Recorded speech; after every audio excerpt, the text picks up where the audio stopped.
এদিন পূৰ্বে কংগ্ৰেছৰ গুৰু প্ৰণাম কাৰ্যসূচীক চোকা সমালোচনা মুখ্যমন্ত্ৰী। গুৰু বন্দনা এই গুৰু বন্দনাটো তেওঁ আজি ইমান দিন কৰিয়ে থাকিব লাগিছিল। ইলেকশ্যনৰ আগত কৰিলে মানুহে সন্দেহৰ চকুৰে চায়। গতিকে গুৰু বন্দনা জীৱনৰ আদৰ্শত সমাহিত হৈ থাকিব লাগে, ইলেকশ্যন ৰিলেটেড হ'ব নালাগে।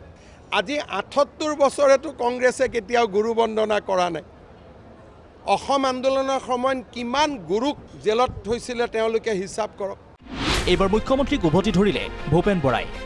বিজেপিৰ আদৰ্শ গুৰুক প্ৰণাম নহয়, গুৰু বঞ্চনা।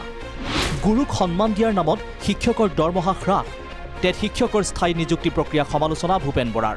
25% শিক্ষকে কালি নিয়মীয়াকৰণৰ আঁতৰলৈ কিয় নাহিলে? যিসকল আহিছে উপায় নাই, তেওঁলোক শংকিত যে যদি ৰেগুলাৰ নহয় কালিলৈ যদি হিমন্ত বিশ্ব শৰ্মাই চাকৰিটো খাই দিয়ে। কিন্তু চাকৰি নাখাই পেলাই কি বঞ্চনা কৰিলে? আপুনি দৰমহা পাই আছিলে 40,000 45,000, এতিয়া যিদিনাখনৰ পৰা ৰেগুলাৰ হ'ব আপুনি দৰমহা পাব 20,000 বা 25,000। কিমান ডাঙৰ প্ৰতাৰণা আৰু বঞ্চনা কৰিব পাৰে শিক্ষকক।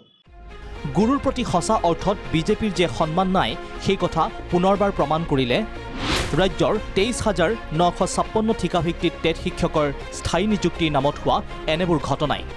বিপৰীতে মুখ্যমন্ত্ৰীৰ সুৰতে সুৰ মিলাই কেন্দ্ৰীয় ৰাজ্যমন্ত্ৰী পবিত্ৰ মাৰ্ঘেৰিটা আৰু অসম বিধানসভাৰ উপাধ্যক্ষ ডঃ নুমল মমিনৰো আক্ৰমণৰ লক্ষ্য হৈ পৰিল প্ৰদেশ কংগ্ৰেছৰ সভাপতিগৰাকী। শিক্ষকৰ সন্মানৰ প্ৰতি হঠাৎ মনত পৰিছে ভূপেন বৰাৰ। কংগ্ৰেছৰ শাসনত শিক্ষকৰ প্ৰতি কৰা অন্যায়ৰ প্ৰায়শ্চিত্তৰ বাবে গুৰু প্ৰণাম যাত্ৰা, পবিত্ৰ মাৰ্ঘেৰিটাৰ মন্তব্য। ভাল কথা, এইটো কংগ্ৰেছে পলম কৰিছে। আচলতে তেওঁলোকৰ ওচৰলৈ যদি তেওঁলোক যায় খুব ভাল কথা, তেওঁলোকৰ তাতো যদি কিবা এটা বিবেক যদি জাগ্ৰত হয়, তেওঁলোকৰ যদি শুদ্ধিকৰণ হয়, তেওঁলোকে যদি নিজে কিবা ভাল হয়, আমি ভালেই পাওঁ। শিক্ষক সমাজ সুখী হৈছে, তেওঁলোক কালি নিজে আহিছে। তাত আৰু ভূপেন বৰাদেৱে যদি ৰাজনীতি কৰিবলৈ যায় মোৰ ক'বলগীয়া নাই। এইবিলাক কৰাৰ কাৰণে তেওঁলোক লাহে লাহে গণবিচ্ছিন্ন হৈ গৈছে।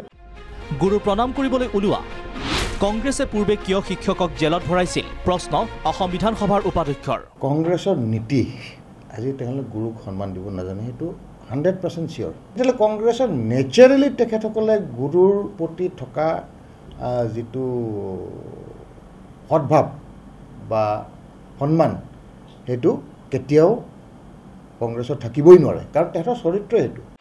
মুঠৰ ওপৰত শিক্ষক দিৱসৰ পূৰ্বে ৰাজ্যৰ ৰাজনীতিত এতিয়া চৰ্চাৰ বিষয় ৰাজ্যৰ শিক্ষক সমাজ। ভিডিঅ' জাৰ্নেলিষ্ট দিলীপ গগৈৰ সহযোগত ভাস্কৰ জ্যোতি শৰ্মাৰ ৰিপৰ্ট, প্ৰাগ নিউজ।